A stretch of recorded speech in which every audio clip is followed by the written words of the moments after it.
पलकों को कभी हमने भिगोए ही नहीं। वो सोचते हैं कि हम कभी रोए ही नहीं। वो पूछते हैं कि ख्वाबों में किसे देखते हो, और हम हैं कि उनकी यादों में सोए ही नहीं।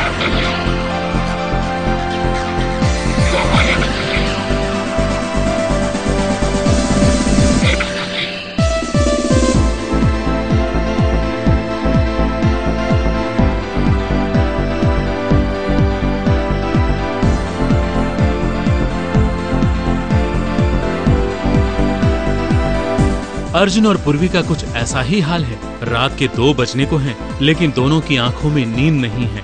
मोहब्बत चीज ही ऐसी है, भले ही जमाना कहे कि मोहब्बत करना गुनाह है, लेकिन इन्हें ये गुनाह करने से कोई रोक भी तो नहीं पा रहा है।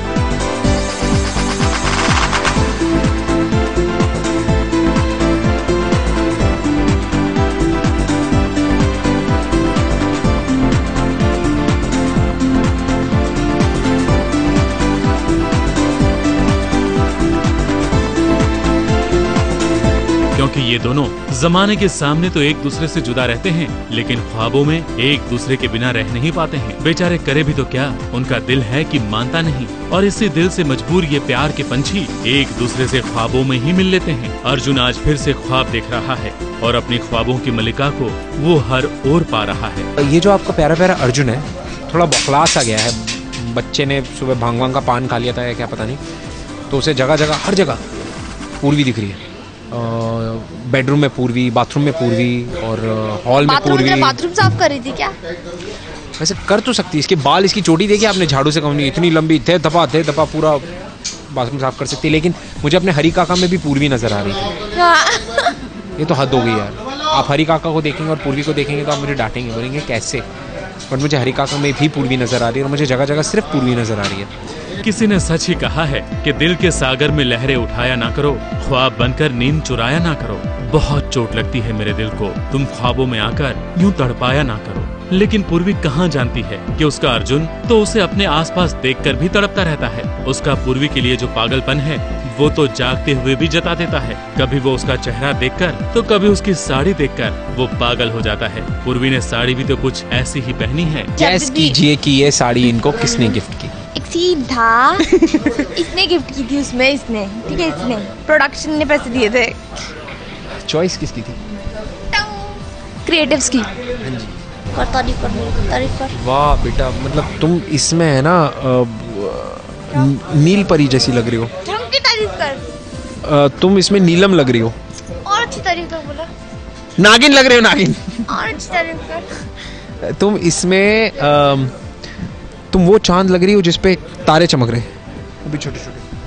Okay, not bad. अर्जुन और पूर्वी वैसे तो कई बार रोमांटिक सीन कर चुके हैं और ऐसे सीन में वो माहिर भी हैं। अब तो ये दोनों ऐसे सीन्स करने के इतने आदी हो चुके हैं, इतनी प्रैक्टिस हो चुकी है कि उन्हें अब सॉन्ग सीक्वेंस के लिए किसी कोरियोग्राफर की जरूरत ही नहीं पड़ती। हमारे डायरेक्टर सब इस पे इतना भरोसा था कि उन्होंने बोला मैं कोरियोग्राफर नहीं मंगा रहा हूँ, तुम लोग करो। एक्चुअली उनको मुझ पे ज्यादा भरोसा था, और देखना कितना अच्छा होगा डांस। अंदर की बात ये है कि यहाँ पे है ना, हमको समोसे खिलाने के पैसे नहीं, इनके पास आप कोरियोग्राफर की बातें कर रहे हैं। बेचारे अर्जुन और पूर्वी प्यार में न जाने क्या क्या करना पड़ता है, और अपने प्यार की कहानी को बयां करने के लिए ड्रीम सीक्वेंस करते रहना पड़ता है। ये तो सपने बहुत देखता है, जब देखो ना सपने देखने बैठ जाता है और मुझे यहाँ वहाँ देखता रहता है, तो मुझे ऐसे तैयार होकर आना पड़ता है। मैं इसको 2 चपेड़ा देती हूँ, क्यों इतने सपने देखते हैं, क्यों मेरा काम बढ़ाता है यार। जल्दी पैकअप हो जाए, तेरे को बुरा लगता है जल्दी पैकअप हो जाता है। ये है ना, ये जीन्स और शर्ट में आ रही है, लेकिन अब ये साड़ी पहन के आ गई।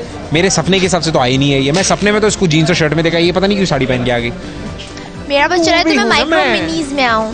मैं पूर्वी हूं ना मैं। दोनों के दिल चीख चीख कर यही कह रहे हैं कि पत्थर की दुनिया जज्बात नहीं समझती, दिल में क्या है वो बात नहीं समझती। तन्हा तो चांद भी सितारों के बीच में है, पर चांद का दर्द वो रात भी नहीं समझती। भले ही इनके दिल की आवाज किसी ने ना सुनी हो, लेकिन हम महसूस जरूर कर रहे थे। इसीलिए दिन में सजी इस आधी रात के दौरान इस प्रेमी जोड़े को उनके ख्वाबों में मिलकर हम वापस आ रहे हैं। मुंबई से निशिमा जेटली के साथ एबीपी न्यूज रिपोर्ट।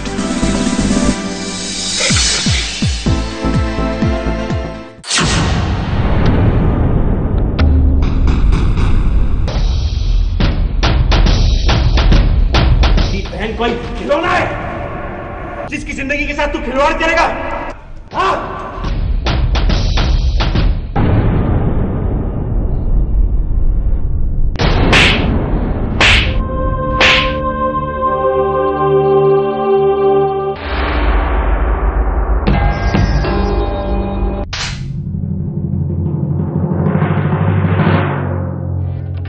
राज ने तोड़ दी है अपनी बहन की शादी।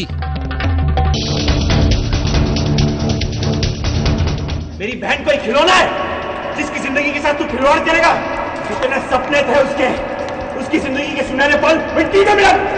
राज की तरह सरिता ने भी अपने ननद के होने वाले पति के चेहरे का मुखौटा हटा दिया। भरी भीड़ में दूल्हे की पहली पत्नी का किया पर्दाफाश और जड़ दिया उसे एक जोरदार थप्पड़।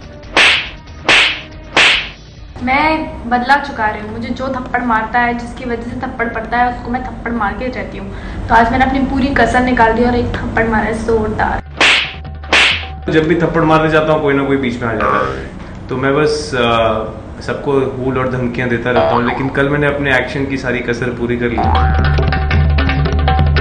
नहीं नहीं, इन्हें मत मारिए प्लीज, इनकी कोई गलती नहीं है, ये सब मेरी माँ जी की मर्जी थी।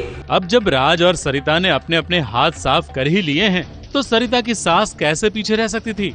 उन्होंने भी जमकर अपनी भड़ास निकाल दी। तू एक माँ होकर माँ को चुनौती देती है? अरे मैंने अपनी बेटी को अपने खून और दूध से पाला है और उसकी जिंदगी बर्बाद नहीं होने दूंगी।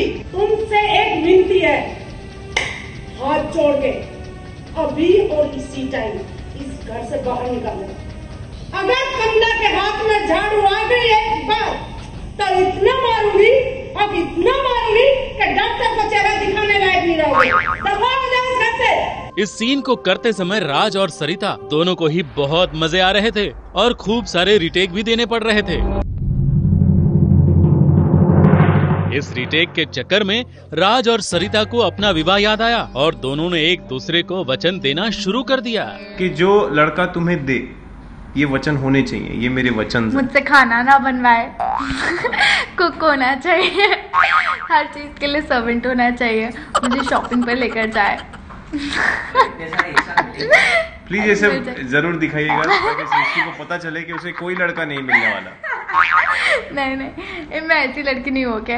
कैसी? मैं बहुत अच्छी टाइप से हूँ। इसलिए तुम्हें शॉपिंग लेके जाए, फिर तुम्हें सुबह सुबह जल्दी ना उठाए, है ना, फिर घर के काम भी ना कराए और सुबह जल्दी ना उठाए please, like oh my God. In fact 12 बजे तक ना ही उठाए। हाँ 12 बजे के बाद। और रोज रात को पार्टी लेके जाए, है ना, और खुद बहुत शूटिंग करे और ये 4-5 दिन शूटिंग करे और इसका सीरियल नंबर 1 चलता है 4-5 दिन में, है ना। हाँ बस ऐसे सब हो जाए तो ऑसम हो जाता है। सरिता जी, मैं आपको वचन देता हूँ, घर का सारा काम आप खुद करेंगी। झाड़ू, कटका, बर्तन, यहाँ तक कि बाथरूम साफ करना भी आप ही का काम होगा। आपसे ये हक कोई नहीं छीनेगा। मेरे पाँव भी आप दबाएंगी, मेरे कपड़े भी आप धोएंगी, मेरी सर की मालिश भी आप करेंगी, मैं ही धोऊंगी, और संडे को आप मुझे नहलाएंगी। इन्होंने बोला ना आप मुझे धोऊंगी। नहीं वो वाला धो नहीं, ये वाला धो। वो सब मुझे नहीं मालूम। पाइप वाला धो। मेरी बाइक भी आप साफ करेंगी। इनफैक्ट जहाँ तक मेरा सवाल जाता है, घर की सभी बहनों के कपड़े आप धोएंगी। यही चाहते हैं एक्चुअली।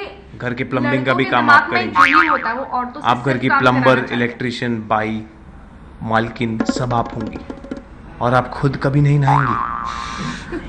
ये वादा है मेरा। वाह, क्या ख्वाब है इन दोनों के। इसे कहते हैं सपने, जो कभी पूरे नहीं होते। यहाँ सपनों की बात हुई तो राज को अपना पुराना प्यार भी याद आ गया। हमारा मतलब है दिव्या से। दिव्या की तो बात ही कुछ और थी। देखिए दिव्या की बात मत कीजिए। सीता मैया बन गई हूँ, अभी उसके जाके पाँव हाथ लगाने पड़ेंगे। हाँ, अभी 1 महीना पहले मेरी लवर थी, अभी सीता मैया बन गई है। राम राम राम, सीता माता के लिए ऐसे वचन। राज, सीता की चिंता छोड़िए और सरिता के बारे में सोचिए और साथ में अपने बहन के बारे में भी, क्योंकि अब तो पत्नी के साथ साथ बहन के भी पुनर्विवाह की जिम्मेदारी तुम पर है।